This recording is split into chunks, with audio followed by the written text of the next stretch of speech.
তাকে জিজ্ঞেস করলাম যে ক্লিয়ার বলতে কি বুঝালেন, মানে কি এখান থেকে বের করে দিবে না ক্লিয়ার করে দিবে? তো এটার কোনো আনসার তারা দিত না। আমার বাচ্চারা যে ট্রমার মধ্যে দিয়ে গেছে, এটা খুবই কষ্ট। প্রিয় দর্শক, আপনাদের সবাইকে স্বাগত জানাচ্ছি আয়না ঘরের গল্প শোনার জন্য। আমাদের আয়না ঘরে আজকের অতিথি সৈয়দ সাদাত আহমেদ। তিনি 2016 সালে তাকে তুলে নিয়ে যাওয়া হয় এবং আয়না ঘরে থাকতে বাধ্য করা হয়। 4.5 মাস তিনি সেখানে ছিলেন। তার কাছেই শুনব তার অভিজ্ঞতার কথা। সৈয়দ সাদাত আহমেদ, আপনাকে স্বাগত জানাচ্ছি। কোথা থেকে কিভাবে আপনাকে তুলে নেওয়া হয় সেই অভিজ্ঞতা আমরা শুনতে চাই। আমাকে এয়ারপোর্ট রোডে র্যাডিসন হোটেলের সামনে, র্যাডিসনের সামনে যে ফ্লাইওভারটার নিচে একটা রাস্তা আছে যেটা সেনানিবাসে ঢুকে, তো আমি ওই রাস্তা দিয়ে যাচ্ছিলাম। তো ঠিক ওই কার্ভ রোডে যখন গাড়িটা ঢুকাই তখন দেখি যে সামনে 2-3টা মাইক্রোবাস জাম হয়ে আছে। তো আমি প্রথমে মনে করেছি যে রাস্তা বোধহয় জাম, পরে বুঝলাম যে না, সব দিকে ক্লিয়ার করে দিচ্ছে যাওয়ার জন্য। তো আমার গাড়িটা ওই কার্ভ রোডে এন্টার হওয়ার সাথে সাথে ওই 3টা মাইক্রোবাস মিলে আমার গাড়িটাকে চাপায় দেয়। চাপায় দেওয়ার পরে আমি গাড়িটা স্লো করতে বাধ্য হই। বাধ্য হওয়ার পরে 3 মাইক্রোবাস থেকে মানুষজন নেমে আসে। মানুষজনের হাতে অস্ত্র থাকে, অবভিয়াসলি তাদের অস্ত্র কাট করা ছিল। আর আমার সাথে আমার ছোট ছেলে ছিল গাড়িতে। তো ছেলের দিকে তাকায়, তারা অস্ত্রটার সামনের দিকে এম করেনি, বাট হাতটা নিচে রেখেছে, তাতে আমি যেন বুঝতে পারি উপর থেকে দেখে। তো একজন ব্যক্তি দরজার পাশে আসলো, আসার পরে তাকে আমি গ্লাস নামে জিজ্ঞেস করলাম যে আপনার পরিচয় বা কি বিষয়। তো সে তার ওয়েস্ট থেকে আইডি কার্ড দেখালো। আইডি কার্ড দেখে আমি বুঝলাম যে সে আমাদের দেশের একটা গোয়েন্দা সংস্থার অফিসার। তো আমি নিজে একটা সেনাবাহিনীর সদস্য, মানে পরিবারের সদস্য। আমার আব্বা আর্মিতে সার্ভ করেছে অ্যাজ অ্যান অফিসার। তো আমি সেনাবাহিনীর পরিবারের সদস্য হিসাবে আমি অনেক কিছু দেখেছি, দেখে বড় হয়েছি। তারপর রাজনীতিতে এসে রাজনীতি করতে যে অনেক কিছু শিখেছি।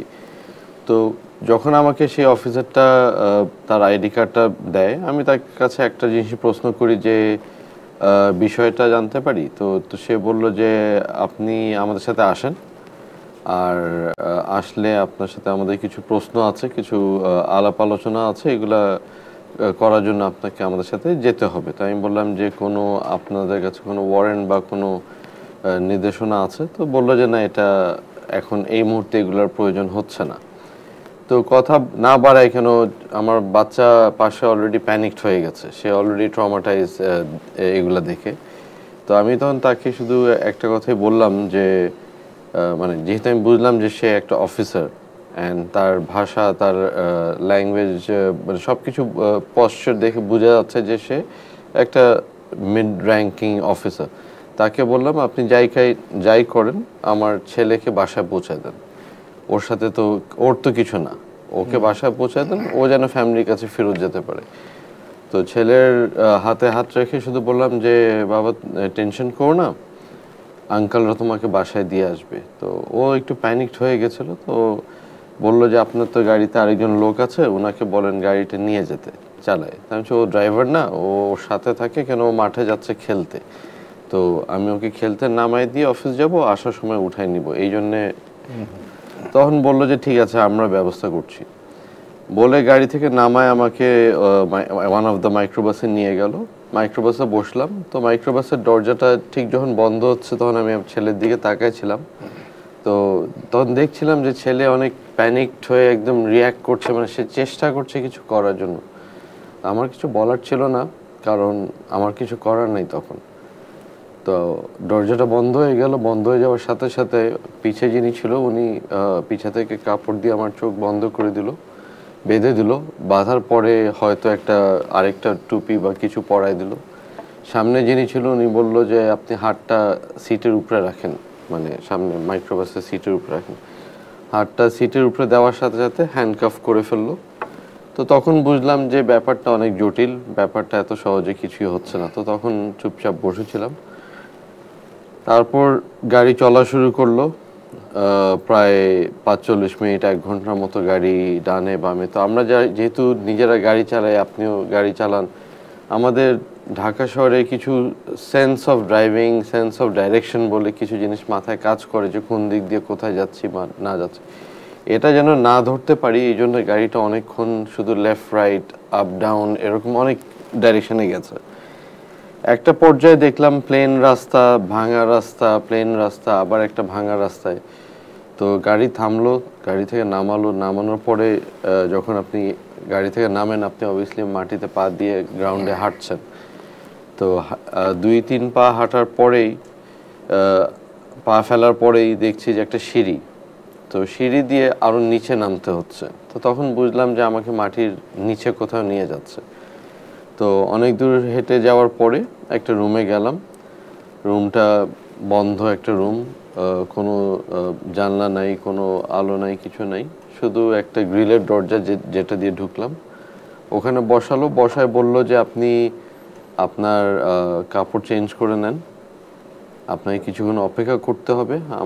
ওনারা একটা লুঙ্গি একটা গেঞ্জি দিল, বলল যে আপনার কাপড়টা চেঞ্জ করে এক সাইডে রেখে দেন, এটা পরে নেন, আপনাকে কিছুক্ষণ অপেক্ষা করতে হবে। আমাদের স্যাররা আছে, ওনাদের কিছু ইনকোয়ারি আছে, কিছু প্রশ্ন আছে আপনার সাথে, যদি তারা স্যাটিসফাইড হয় তাহলে আপনাকে আমরা খুবই শীঘ্রই হয়তো ছেড়ে দিব। এটাই মানে আমার স্টার্টিং ছিল আর কি। এরপরে কি হলো? এরপরে বেসিক্যালি বসেছিলাম অনেকক্ষণ। তো যখন ঘরের ভিতরে তারা আমাকে চেঞ্জ করতে দিল, চেঞ্জ করার পরে ঘরের ভিতরে আনার পরে চোখ খুলে দিয়েছে, হ্যান্ডকাফ খুলে দিয়েছে। আর যখন কোয়েশ্চেনিংয়ে নিয়ে যেত বা ইন্টারোগেশনে নিয়ে যেত, তখন ওনারা 2-3 জন আসতো, দরজা খোলার সময় বলতো যে আপনি বসে যান এক সাইডে। তো বসে যেতাম, তখন চোখ বেঁধে দিত, হ্যান্ডকাফ করে তারপর আবার নিয়ে যেত। তো অন্য একটা রুমে নিত, যেখানে একদম সাউন্ড প্রুফ, বন্ধ, কোনো আওয়াজ নাই, কিছু নাই। তো নেওয়ার পরে একটা টুলে বসাতো। তো যেহেতু আপনার চোখ বাঁধা, আপনি কিছু জানেন না যে সামনে কে আছে না আছে। আর এমন হচ্ছে যে চোখ আপনার কাপড় দিয়ে বাঁধলেও সামনে যদি সূর্য থাকে, আলো থাকে, কিছু থাকে, আপনি কাপড়ের উপর থেকে কিছু একটা অনুভব করবেন, দেখতে পারবেন, বুঝবেন। বাট আপনি বুঝতেই পারছেন না, অন্ধকার। তো তখন শুধু গলা শোনা যায়। তখন 3 জন ব্যক্তির গলা শুনলাম। তো তখন বুঝলাম যে তারা 3 জন 3 র্যাঙ্কিং হয়তো অফিসার, 3 জন 3 লেভেলের। একজন খুবই নাইসলি কথা বলল, একজন খুবই অ্যাগ্রেসিভ মুডে কথা বলল, একজন খুবই মাঝে মধ্যে সফট ইমোশন দেখাচ্ছে, মাঝে মাঝে খুব চটে যাচ্ছে। তো আমার মনে হলো যে এটা একটা kind of mental mind pressure দিয়ে আমার কাছ থেকে কোনো তথ্য বের করার জন্য, বা একটা মেন্টাল প্রেশারাইজিং বিল্ড করা। কি কোশ্চেন আপনাকে জিজ্ঞাসা করা হতো? বেসিক্যালি তখন আওয়ামী লীগ সরকারে তখন তাদের মেইন প্রশ্নই ছিল যে আমরা যারা ইয়াং মানে রাজনীতিবিদ আছি, যারা আমাদের জেনারেশনের, যারা বিএনপিতে রাজনীতি করি, আমাদের যেরকম আমরা অনেকেই বিদেশ থেকে পড়াশোনা করে ফেরত এসে রাজনীতি করছি, অনেকে দেশে পড়াশোনা শেষ করে রাজনীতি করছি, আমাদের যে একটা ইয়াঙ্গার ব্যাচ যেটা রাজনীতির সাথে জড়িত, আমরা যে যুক্তি দিয়ে, যুক্তির সঙ্গে আমরা কথা বলছি, গ্রামে গঞ্জে কানেক্টিভিটি রাখছি, আমাদের অ্যাক্টিং চেয়ারপারসন তারেক রহমান গাইডেন্সে আর ওনার সাথে, ওনার সঙ্গ হয়ে আমরা যে মাঠে ময়দানে ছড়ায় আছি, আমরা এত অ্যাক্টিভ কেন, আমরা কেন এত অ্যাক্টিভলি রাজনীতির মধ্যে উঠে পড়ে লেগে আছি, এটা হচ্ছে তাদের মানে one of the vital question, যে কেন, এটা কিসের জন্য। তারপরে আসে যে চেয়ারপারসনের সম্বন্ধে কি জানেন, চেয়ারপারসনের সাথে কারা আছে, চেয়ারপারসনের কানেক্টিভিটি কারা, অ্যাক্টিং চেয়ারপারসনের সাথে কারা, কে কে তাদেরকে বুদ্ধি দিচ্ছে, কে তাদের সাথে সঙ্গ দিচ্ছে, কারা তাদের সাথে কানেক্টেড। বেসিক প্রেশারাইজেশনটা ছিল যে এই ইয়াং জেনারেশন, এডুকেটেড একটা শিক্ষিত সমাজ, শিক্ষিত একটা জেনারেশন বিএনপি রাজনীতিতে এত তৎপর কেন, আমরা এত মাঠে ময়দানে কেন লেগে আছি, আমাদের এত কি প্রয়োজন। আপনি সে প্রশ্নের উত্তর তো মানে চোখ বাঁধা অবস্থায় দিতেন? হ্যাঁ, ওদের সামনে চোখ খোলার কোনো ইয়ে ছিল না, চোখ বাঁধা অবস্থায় দিতাম। আর যেটা আমাদেরকে প্রশ্ন করা, যেগুলো আমি আপনাকে বললাম, তো এখন আমি আমার গ্রামে কাজ করব, এটা আমার ইচ্ছা। আমি বিদেশে পড়েছি কি দেশে পড়েছি, বা আমি ঢাকা শহরে থাকি কি গ্রামে থাকি, আমি চাই আমার দেশ উন্নত হোক, তো আমি আমার গ্রামের জন্য কাজ করে যাব। এখন আওয়ামী লীগের সরকার উনারা গঠন করেছে, উনারা ইলেকশন জিতে হয়তো সরকারে আছে, তাদের এমপিরা যদি কাজ করতে পারে, আমরা শ্যাডো গভর্নমেন্ট হিসেবে বা আমরা শ্যাডো পার্লামেন্ট হিসেবে বা একটা রাজনীতিবিদ হিসেবে আমি আমার গ্রামে কেন কাজ করতে পারবো না? আমরা তো কোনো ক্ষতি করছি না, আমরা তো দেশটার জন্য করছি, মানুষের জন্য করছি, দেশটা বিল্ড করছি। তো তাদের বাকি যেগুলো প্রশ্ন ছিল যে চেয়ারপারসনের সাথে মানে তার সাথে কারা যুক্ত, তারা কাদেরকে কারা তাদেরকে প্যাট্রোনাইজ করছে, অ্যাক্টিং চেয়ারপারসনের সাথে কারা যুক্ত, অ্যাক্টিং চেয়ারকে কারা প্যাট্রোনাইজ করছে, তখন আমার সিম্পল আনসার ছিল যে আমি সেটা জানি না। কেন, সব কিছু তো আমার পক্ষে জানা সম্ভব না। আমি একটা অংশের রাজনীতি করি। আমি জাতীয় নির্বাহী কমিটির সদস্য ছিলাম তখন। আমি আমার দক্ষিণ জেলা চট্টগ্রামের সহসভাপতি ছিলাম। তো আমার তো নিজেরও কিছু দায়িত্ব ছিল। আর এখন আপনি যখন নির্বাহী কমিটির সদস্য হবেন, আপনারা জানেন বিএনপিতে 300 জন নির্বাহী কমিটির সদস্য। 300 জনের মধ্যে সবাইকে কিছু না কিছু টাস্ক দেওয়া হয়, কোনো না কোনো কাজ দেওয়া হয়। তো যখন আপনাকে আপনার কাজ দেওয়া হবে, আপনি সেটা করবেন। এটা এমন কোনো মানে নতুন তো কিছু না। রাজনৈতিক দলের কাজ মানে প্যাটার্নই তো এরকম, যারা কমিটিতে থাকবে তারা তাদের দলের নির্দেশনা অনুযায়ী কাজ করবে, মানুষের সাথে যোগাযোগ করবে, এটা তো স্বাভাবিক, এটা তো অস্বাভাবিক কোনো কিছু না। কিন্তু কেন ধরা হচ্ছে বা যে প্রশ্নগুলো বললেন, কিন্তু দোষের কোনো কিছু নাই, মানে ধরা হলো কেন? ধরা মানে তখন যে গুম খুন হচ্ছিল, মানে আমাদের যেটা ধারণা বা আমি যতটুকু বুঝি, যে অ্যাগ্রেসিভ বা অ্যাক্টিভ যারা ছিল তাদেরকে স্টপ করা, যারা মাঠে অ্যাক্টিভ ছিল, যারা রাজনীতিতে খুবই তৎপর ছিল, যে হ্যাঁ আমাদেরকে আমাদের জেলায় ইউনিয়নে সব জায়গায় কাজ করে যেতে হবে, ছেলেপেলেকে উজ্জীবিত রাখতে হবে, তাদেরকে দেখাশোনা করতে হবে। কেন, প্রত্যেকটা ওয়ার্ডে, প্রত্যেকটা ইউনিয়নে, প্রত্যেকটা জেলায় সব ছেলেপেলে, আপনি ছাত্র দল বলেন, যুব দল বলেন, স্বেচ্ছাসেবক দল বলেন, সবার এগেনস্টে কেসের পর কেস যাচ্ছে। তো এটা তো আমরা যারা তাদের থেকে একটু সিনিয়র, আমরা যারা মূল দলে, আমরা যারা নির্বাহী কমিটিতে, এটা আমাদের দায়িত্ব তাদেরকে দেখে রাখা, তাদের পরিবারকে দেখে রাখা। তো এটা তো দোষ হতে পারে না। তো আমরা যেহেতু অ্যাক্টিভ ছিলাম, তো আমাদেরকে ওটা হয়তো তারা চায় নাই যে আমরা ওইভাবে এগুলো এত দূর খেটে যাই। আপনাকে এই 4.5 মাস কি এক জায়গায় রাখা হয়েছিল? আমাকে প্রথম 1 মাস মানে 1 মাস আমি হিসাব করতে এই জন্য পারি যে আমি একবার বলেছিলাম যে আমরা যেহেতু সূর্যের আলো নাই, কোনো দিন রাত কিছু বুঝতাম না, তো সময়টা হিসাব করতাম অন্যভাবে। যে আমাকে 5 বার বাথরুম নিত, আমাকে জিজ্ঞেস করেছিল আমি নামাজ পড়ি কিনা, তো আমি বলেছি নামাজ পড়ি। তো বলেছে আপনাকে তো তাহলে উজু করতে হবে। আমি বলছি জি। তো আমাকে 5 বার বাথরুম নিত, বলে দিত যে বাথরুমে যখন যাচ্ছেন যা করার একবারে সেরে আসবেন, তো অজু করার আগে সেরে অজু করে আসবেন। তো আমি ওই হিসাবটা করতাম যে ফজর, জোহর, আসর, মাগরিব, এশা, এইভাবে হিসাব করে দিন গুনতাম। এটা ছিল একটা ওয়ে। আরেকটা ছিল যে দেওয়ালের কোনো এক জায়গায় নখ দিয়ে হয়তো একটা কাউন্ট করতাম। অনেক সময় আবার বাথরুম থেকে এসে দেখতাম ওটা মুছে ফেলা হয়েছে। মানে প্রত্যেকবার যাওয়ার পরেই বাথরুমে কেউ না কেউ রুমটাকে একবার সার্ভে করে যেত। তো প্রথমে যেখানে রেখেছিল ওটা খুবই একটা দুর্গন্ধ পচা একটা রুম ছিল, মানে খুবই বিচ্ছিরি অবস্থা ছিল। ওই প্রথম মাসটা আমি হিসাব করে যা বুঝেছি যে ওই প্রথম মাসটা আমাকে অন অ্যান্ড অফ ইন্টারোগেশনে নিয়ে গেছে। হঠাৎ করে যখন হয়তো ঘুমায় পড়ে যাচ্ছি, হঠাৎ করে উঠায় নিয়ে চলে গেছে যে এখন স্যাররা কথা বলবে, ওনারা প্রশ্ন করেছে, জবাব দিয়েছি, স্যাটিসফাইড হয় নাই, তখন হয়তো শারীরিক নির্যাতন করেছে। পরে কোন ধরনের নির্যাতন করতো?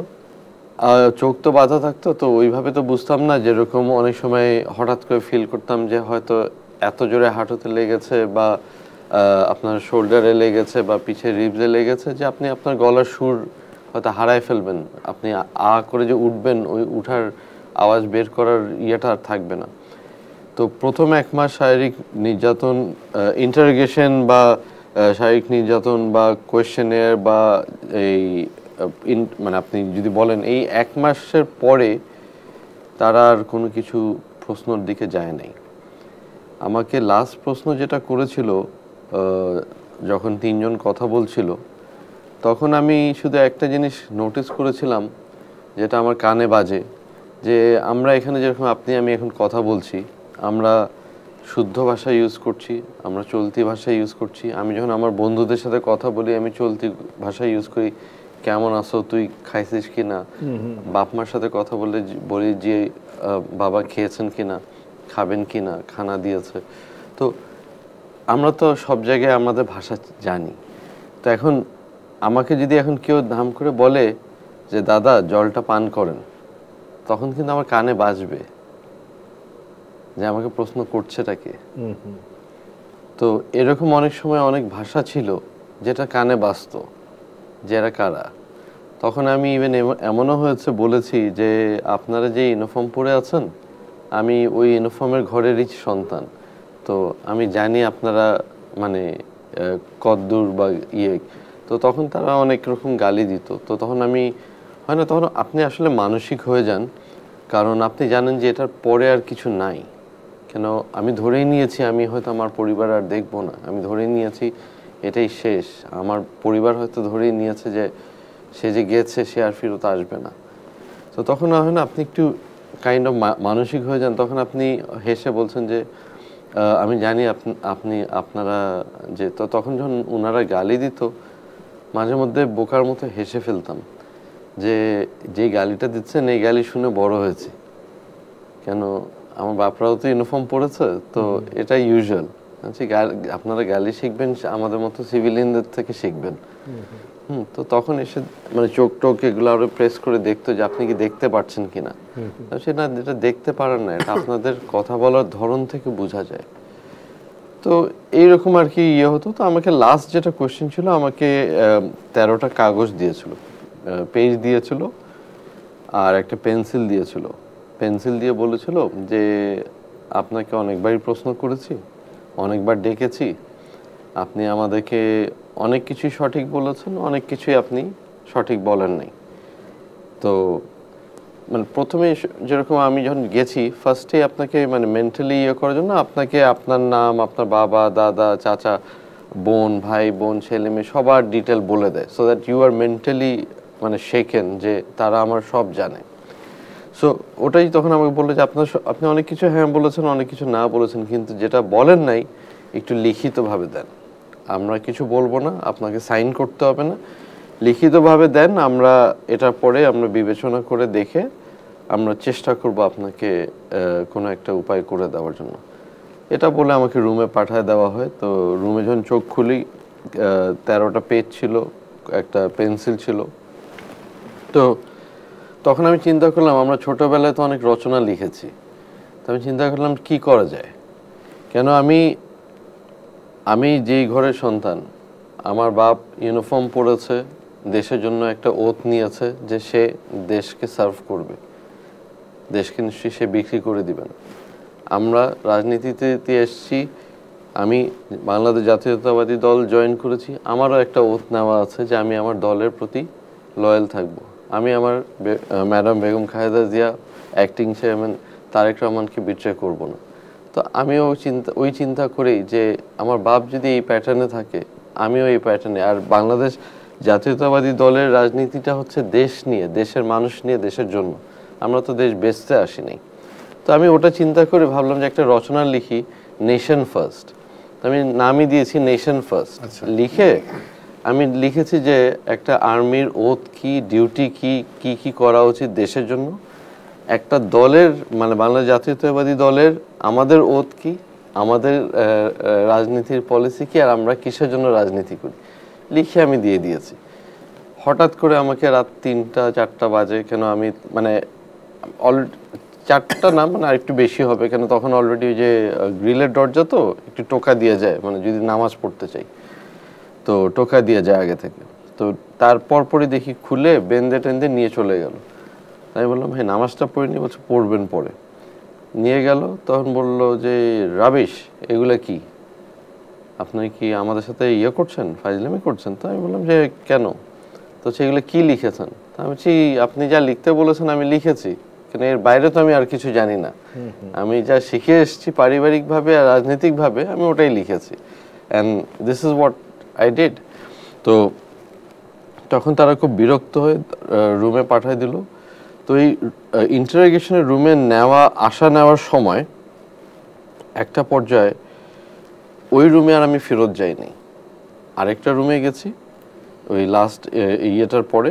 ওই রুমটাতে যখন ঢুকলাম দেখলাম রুমটা আরও ছোট, মানে একটা কবরের থেকে হয়তো 2 ফিট লম্বা 2 ফিট চড়া। তো দেখে মানে একদিক দিয়ে হিলারিয়াসলি ভাবলাম যে ঠিক আছে, অ্যাটলিস্ট ওই পচা রুম থেকে এটা একটু আপগ্রেড রুম। আবার আরেক দিক দিয়ে ভাবলাম হয়তো মানে আরও কিওটিক বা আরও খুব কনসেন্ট্রেটেড কোনো সিচুয়েশনে পড়তে যাচ্ছি, মানে আরও খারাপ অবস্থায় আমাকে ঢুকানো হবে। তো তারপর 3 মাস আর কোনো আমাকে ডাকেও নাই, কোনো ইয়েও করে নাই, কোনো কোয়েশ্চেনিংও করে নাই। ওখানে তাহলে সারাদিন রাত আপনার কিভাবে কাটতো? জাস্ট বসে থাকতাম, নামাজ পড়তাম, আল্লাহর সাথে কথা বলতাম, দোয়া করতাম, এটাই। গার্ডদের সাথে কথা বলার চেষ্টা করতাম, গার্ডরা কথা বলতো না, গার্ডদের ফেসে মাস্ক থাকতো, শুধু চোখ দেখা যেত। একটা দুইটা গার্ড অনেক সময় থেমে একটা গার্ড আমার ভালো মতো মনে আছে, উনি থেমে একদিন আমার চোখে অনেক পানি দেখে বলেছে যে আঙ্কাল কেন্দো না। তা আমি তখন বুঝলাম উনি যখন আমাকে আঙ্কাল বলেছে মানে উনি আমার থেকে বয়সে বড়। তো আমি বললাম যে কান্দা ছাড়া তো কোনো উপায় নেই, আমি তো জানি না আমার বাপ মা বেঁচে আছে কিনা, বা তারা জানে না আমি আছি কিনা। তো বললো যে সব কিছুর মালিক আল্লাহ, আপনি এই কান্নাটা এখানে না কেঁদে আপনি নামাজ পড়ে কান্দেন। তো টুক হিজ অ্যাডভাইস, যে কথাটা সত্যি বলেছে। তো এইভাবেই দিন কাটতো আর কি। আর দিন তো আর বুঝতাম না, বাট একটা জায়গায় আমাকে আবার আমি একটু পিছিয়ে যাচ্ছি, সরি। একটা জায়গায় আমার একটা সময় আমি একটা গার্ডকে জিজ্ঞেস করেছিলাম যে এখন কি রাত 10:45 বাজে।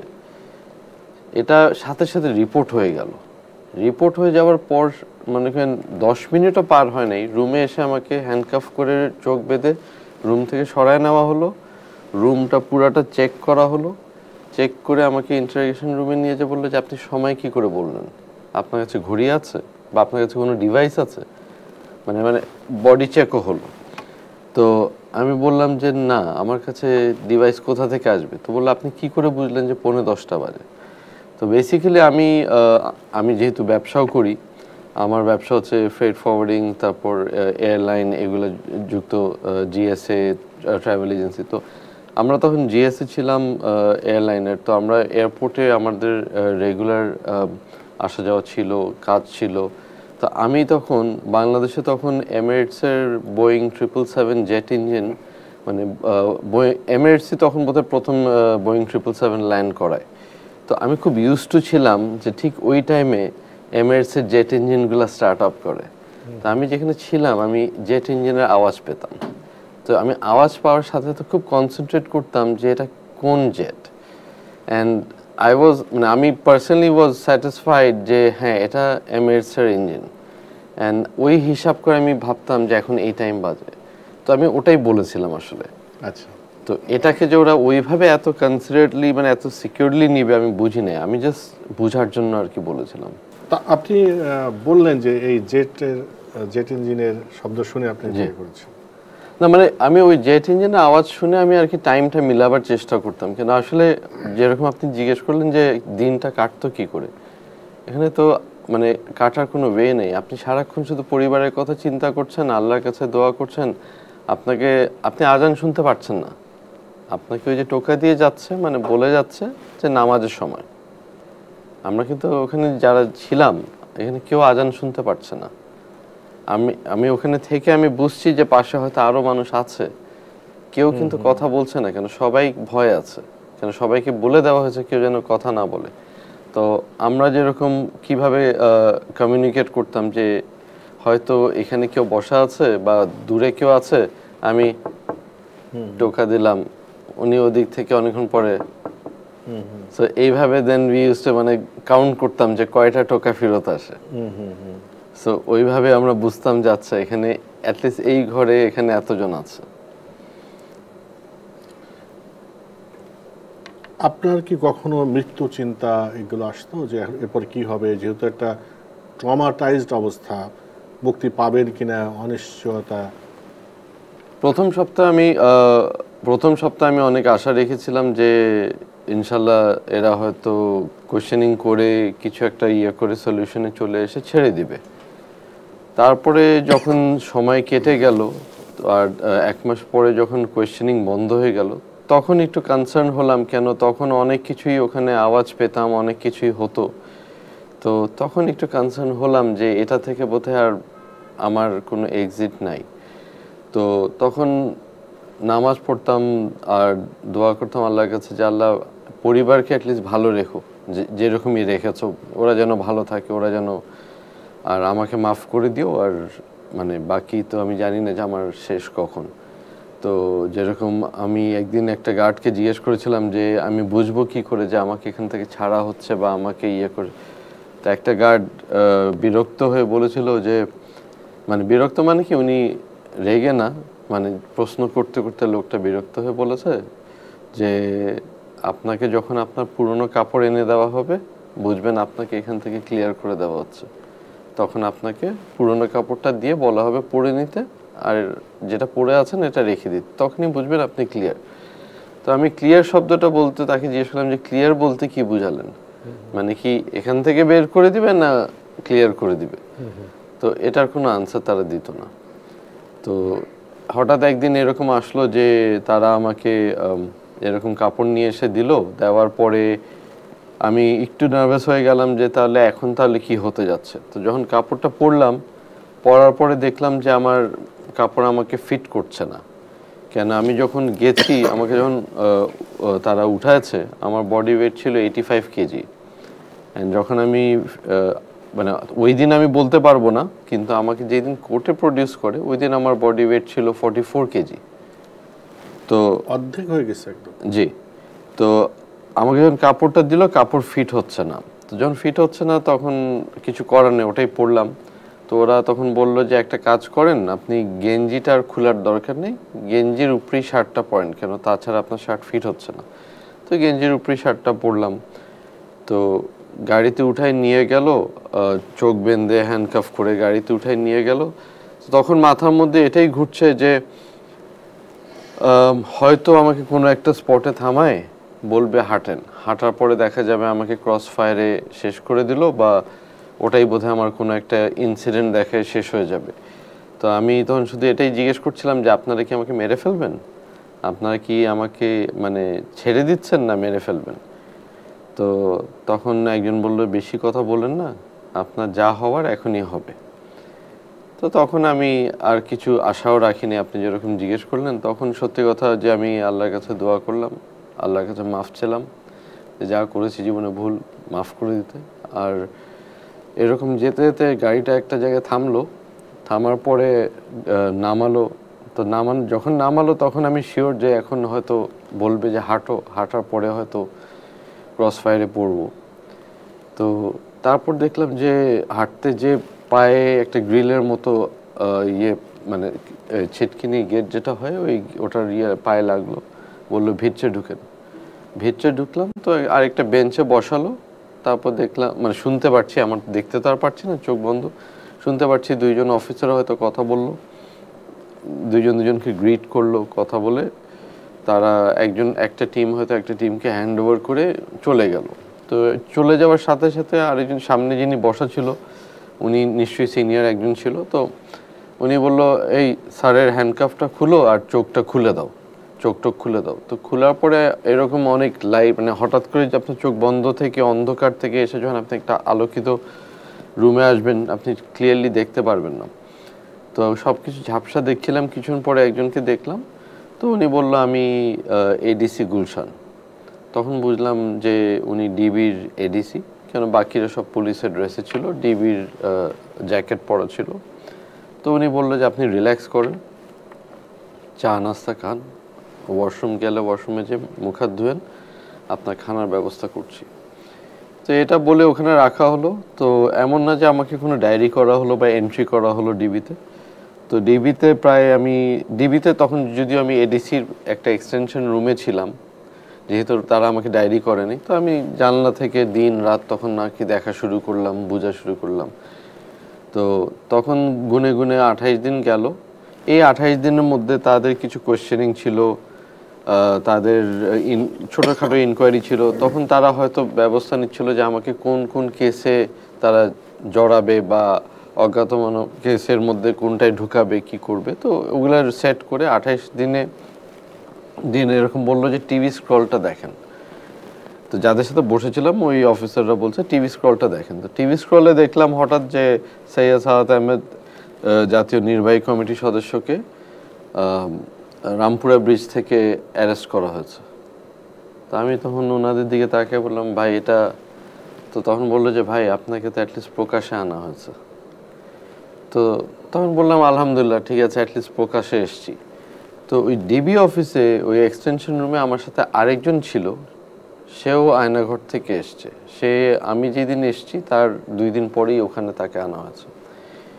তো সে প্রত্যেক দিন মানে যতক্ষণ বসে থাকতাম আমরা চুপচাপ, প্রত্যেক দিন রাত্রে ফরাস করে যখন ঘুমাতাম, মানে একদম পাশাপাশি ঘুমাতে হতো, তো সে প্রত্যেক রাত্রে এটাই বলতো যে ভাই দোয়া করেন যেন আমাদেরকে প্রকাশ করে, দোয়া করেন। আমি কেন? তো তখন বলতো যে দেখেন, যদি প্রকাশ না করে যে কোনো কিছু করে দিতে পারে। আমি সে ধরে নেন যখন নিয়ে গেছে ওই দিনই আপনার শেষ ছিল, কেন যেহেতু আপনাকে এখনো আনে নাই, আবিষ্কার করে নাই, তো আপনি তো এখন এক্সিস্ট করেন না। তো স্ক্রলটা দেখার পরে বললাম আলহামদুলিল্লাহ। তো পরের দিন কোর্টে হাজির করলো। কোর্টে তখন পরিবারকে দেখলাম।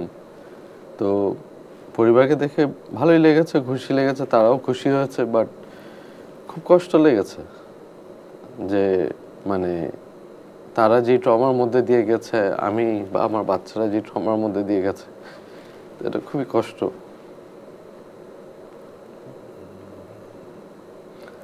অ্যান্ড আমার আপনার কাছে বলার একটা থাকবে যে আমরা এই গল্পগুলো যে বলি, এখন হয়তো আমি আল্লাহ বাঁচায় রেখেছে বলে আপনার সামনে বসে গল্পটা বলতে পারছি, বাট এই গল্প থেকে আমি অ্যাজ এ ভিকটিম বা আমি আয়নাঘর থেকে ফেরত আসা বলে এটাই শেষ না। আমার মনে হয় আপনাদের এখন যে উপস্থিত সরকার আছে তাদের উচিত যে এটার একটা ইনকোয়ারি করা। কেন তাদের কাছে ঠিকই লিস্ট আছে যে কারা গুম খুনের পিছে ছিল, তাদের কাছে ঠিকই পুরা তথ্য আছে যে কারা করেছে, কাদের অর্ডারে করেছে, কাদেরকে করা হয়েছে। আমি হয়তো ফেরত এসেছি, আমার মতো হয়তো হাজার পরিবারের ছেলে মেয়ে, বাপ মা, ভাই বোন মিসিং আছে। তাদের একটা জবাবদাহি হওয়া উচিত যে তারা আছে কি না, কোথায় আছে, কি অবস্থায় আছে। প্লাস আমি এখন যদি রাত্রে 8টা 9টার পরে বাসায় যাই, আমার মা প্যানিক থাকে, সে ট্রমাটাইজ যে সে কি আজকেও আছে কি না। তো আমার মনে হয় কিছু আপনাদেরও করা উচিত, কিছু I would say foreign NGOs বলেন, ইউএসএইড বলেন বা যারাই বলেন, সবার হেল্পে মানে একটা রিহ্যাবিলিটেশন বা একটা কাউন্সেলিং বা একটা কিছু দরকার।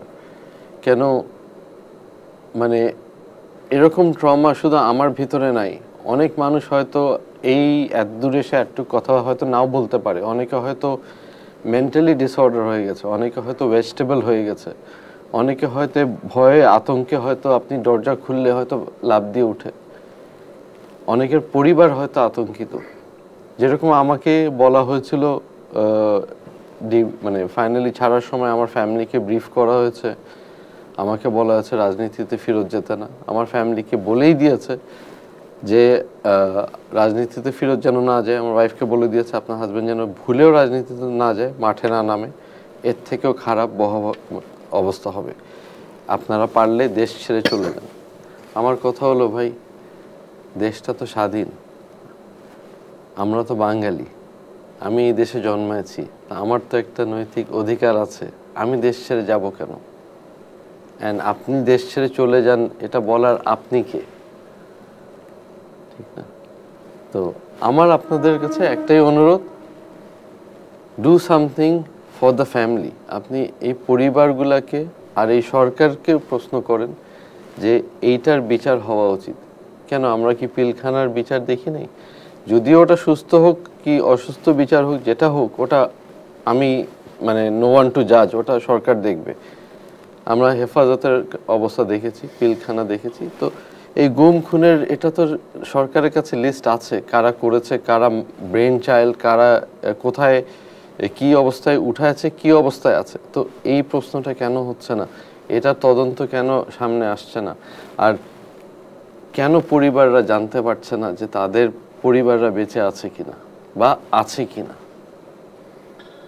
আপনাদের যে ট্রমার কথা যেটা বললেন, ধরেন আপনার একটা এক ধরনের ট্রমার মধ্যে গিয়েছে, আপনি বের হওয়ার পরেও আপনার সেই ট্রমা ছিল, আপনার পরিবার এক ধরনের ট্রমার মধ্যে গিয়েছে। এই ট্রমা ধরেন সবাই, আপনি যেটা বললেন, সবাই তো ওয়েল অফ ফ্যামিলি না। ট্রমা ম্যানেজমেন্ট তো ডাক্তার দেখানোর বিষয় আছে, আপনি যেটা বললেন। তা আপনাদের ট্রমা ম্যানেজমেন্ট কিভাবে করেছেন? এখানে ওয়েল অফ নন ওয়েল অফের আমি কিছু বলবো না, sorry. Well off non well অফের কিছু না। আমি আলহামদুলিল্লাহ যে আমার ফ্যামিলি ট্রিতে মানে আমি আমার 5 জেনারেশনের কথা বলতে পারবো আপনাকে। আমরা চট্টগ্রাম থেকে, আমার দাদা আপনার ইন্ডিয়ান স্টেটসম্যানের এডিটর ছিলেন, আমার আব্বা আর্মিতে ছিল, আমি ব্যবসা করছি, রাজনীতি করছি, আমার দাদার আব্বা কলকাতা ইউনিভার্সিটির প্রফেসর ছিল। সো ঠিক আছে, আমি বলতে পারবো যে আমরা সার্ভিস হোল্ডিং ফ্যামিলি থেকে এসে রাজনীতিতে ঢুকেছি, আমরা ব্যবসা করছি, আমরা চলছি। বাট প্রত্যেক ফ্যামিলিরই কোনো না কোনো ম্যানেজমেন্ট আছে। But it is not about money, it is not about যে টাকা থাকলেই সব হবে না। It is about social awareness, it is about social দায়িত্ব, সামাজিক দায়িত্ব, সামাজিক অ্যাওয়ারনেসটা সবাইকে তুলে ধরতে হবে। আপনি ইউএসএইড বলেন, ফ্রান্স এইড বলেন বা হিউম্যান রাইটস বলেন, এটা সবার দায়িত্ব, সবাই মিলে করতে হবে। হয়তো আমার আছে, আমি আরেকজনকে হেল্প করব, আরেকজনের আছে, সে আমাকে হেল্প করবে, সবাই মিলে একসাথে। আমি বলছি না একা কিছু করতে পারবেন আপনি। তো এই জন্য বলছি যে ট্রমা ম্যানেজমেন্টে যেরকম আমি অনেক কথা আমার ফ্যামিলির সাথে শেয়ার করতে পারি না, আমি অনেক কথা আপনাকে এখানে লাইভে টিভিতে বলতে পারবো না। আমি অনেক কথা আমার বাপ, যদিও সে একটা আর্মি অফিসে হিজ সিন, মানে সে 71 ওয়ার ফাইট করে এসছে, সে জানে what is brutal and what is brutal killing and everything. But তারপরও সে আমাকে প্রশ্ন করে নাই, সে শুধু চোখের দিকে তাকায় ছিল, সে যতটুকু বুঝার বুঝেছে। যখন আমি মেডিকেল ট্রিটমেন্টগুলো করাইছি, সে বুঝেছে যে কেন করানো হচ্ছে আর কি হয়েছে তার। তো ওইভাবে আমি বলছি যে এমনও কথা আছে যেটা আমরা বলতে পারবো না, কেন অনেক মানুষ এখনো ফেরত আসে নাই। তো এই কথা শুনে আরেকটা ফ্যামিলিকে আপনি একদম ট্রমাটাইজ করে দিবেন, ওর দরকার নাই। এর চেয়ে ভালো সরকার এটার উত্তর দিক, এর চেয়ে ভালো আপনাদের সহযোগিতায় আমরা মিলেমিশে যদি দরকার হয়, আপনি আমার হেল্প চান, আমি হেল্প করব, as a person, as a help করব, যে আরও ভিকটিমদের সাথে বসে তাদেরকে কথা বলে জিনিসটাকে ইজ করে বের করে আনা। অ্যান্ড আমাদের থেকে অনেক ভালো আপনারা বুঝবেন যে এই ট্রমা থেকে মানুষকে কিভাবে উদ্ধার করতে হয়। শেষ প্রশ্ন, নতুন বাংলাদেশে আমরা আছি, আয়না ঘরের মতো ঘটনা যাতে আর না ঘটে সেটা আমরা অবশ্যই চাইব। এবং যারা আপনি যেভাবে আপনি বলেছেন, যারা এখনও আয়না ঘরের ভিকটিম অবস্থায় আছে, তাদেরকে যাতে আইডেন্টিফাই করা যায়, তাদের অবস্থা যদি জানা যায়, সরকারের কাছে সে প্রত্যাশা আমাদের অবশ্যই থাকবে। সর্বশেষ যদি আপনি কিছু যোগ করতে চান। প্রথমত বাংলাদেশ তো অনেক আগেরই, তো নতুনভাবে স্বাধীনতা পেয়েছে এটা আমি বলবো না, বাট হ্যাঁ বাংলাদেশে একটা রেভলিউশন হয়েছে। এই রেভলিউশনটা ধরে রাখা আমাদের উচিত, বিকজ এই ইয়াঙ্গার জেনারেশন থেকে যেটা আমরা শিক্ষা পেয়েছি এটা যেন আমরা না ভুলে যাই। এখন যে সরকার আছে, আমি এটাকে ইন্টারিম গভর্নমেন্ট বা কেয়ারটেকার গভর্নমেন্ট তো বলবো না, আমি এটা রেভলিউশনারি গভর্নমেন্ট বলবো। অ্যাকচুয়ালি ইন দ্য হিস্ট্রি আপনি যদি পড়েন, তাহলে যে কোনো দেশে যখন রেভলিউশন হয়, রেভলিউশন হওয়ার পরে যে সরকারটা আসে এটা রেভলিউশনারি গভর্নমেন্ট হয়। হ্যাঁ, মানে এটা ফুল রেভলিউশনারি ম্যান্ডেটটা নিয়ে সরকারটা গঠন হয়। তো এখন আমার বলার একটা এই সরকার হোক, সামনে ইনশাল্লাহ ইলেক্টেড সরকার হোক, সামনে ইলেকশন যেন হয়। আমার প্রত্যাশা থাকবে যে আমি চাবো বাংলাদেশ জাতীয়তাবাদী দল ইলেকশন করে জিতে আমাদের অ্যাক্টিং চেয়ারম্যান তারেক রহমান সাহেব যেন প্রধানমন্ত্রী হতে পারে। আমি যদি ওনাকে সার্ভ করতে পারি, আমি যদি মনোনয়ন পাই, আমি আমার চট্টগ্রাম 12 থেকে পটিয়া থেকে ইলেকশন করে যদি বিজয় হতে পারি, আমারও ইচ্ছা থাকবে পার্লামেন্টে একটা রুলিং আনার জন্য, একটা অর্ডিন্যান্স আনার জন্য যে এরকম গুম খুন বা এটার একটা বিচার বিভাগ হওয়া উচিত। প্রথমত, সেকেন্ড অফ অল অ্যান্ড মানে নো কম্প্রোমাইজ একটা আউটস্ট্যান্ডিং রুল হওয়া উচিত যে এরকম আর কোনো সময় বাংলাদেশে স্বাধীন জনতার সাথে বা নাগরিকের সাথে কেউ যেন এরকম কিছু না করতে পারে। এটা অ্যাবসোলিউটলি স্টপ হওয়া উচিত।